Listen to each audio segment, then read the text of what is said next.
know an older left-handed person, chances are they had to learn to write or eat with their right hand. And in many parts of the world, it's still common practice to force children to use their proper hand. Even the word for right also means correct or good, not just in English, but many other languages too.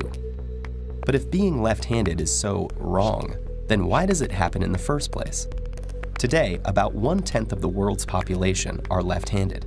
Archaeological evidence shows that it's been that way for as long as 500,000 years, with about 10% of human remains showing the associated differences in arm length and bone density, and some ancient tools and artifacts showing evidence of left-hand use. And despite what many may think, handedness is not a choice. It can be predicted even before birth, based on the fetus's position in the womb. So if handedness is inborn, does that mean it's genetic? Well, yes and no. Identical twins who have the same genes can have different dominant hands. In fact, this happens as often as it does with any other sibling pair. But the chances of being right or left-handed are determined by the handedness of your parents in surprisingly consistent ratios. If your father was left-handed but your mother was right-handed, you have a 17% chance of being born left-handed, while two righties will have a left-handed child only 10% of the time. Handedness seems to be determined by a roll of the dice, but the odds are set by your genes. All of this implies there's a reason that evolution has produced this small proportion of lefties and maintained it over the course of millennia. And while there have been several theories attempting to explain why handedness exists in the first place, or why most people are right-handed, a recent mathematical model suggests that the actual ratio reflects a balance between competitive and cooperative pressures on human evolution. The benefits of being left-handed are clearest in activities involving an opponent, like combat or competitive sports. For example, about 50% of top hitters in baseball have been left-handed. Why? Think of it as a surprise advantage.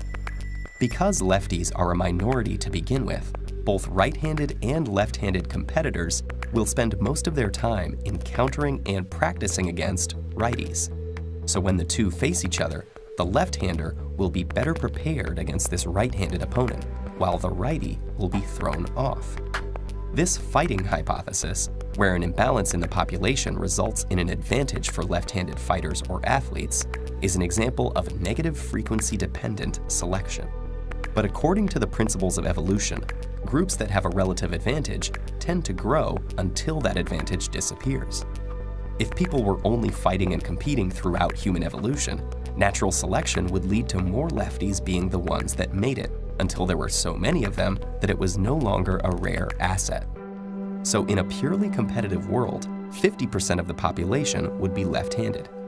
But human evolution has been shaped by cooperation as well as competition, and cooperative pressure pushes handedness distribution in the opposite direction. In golf, where performance doesn't depend on the opponent, only 4% of top players are left-handed, an example of the wider phenomenon of tool sharing.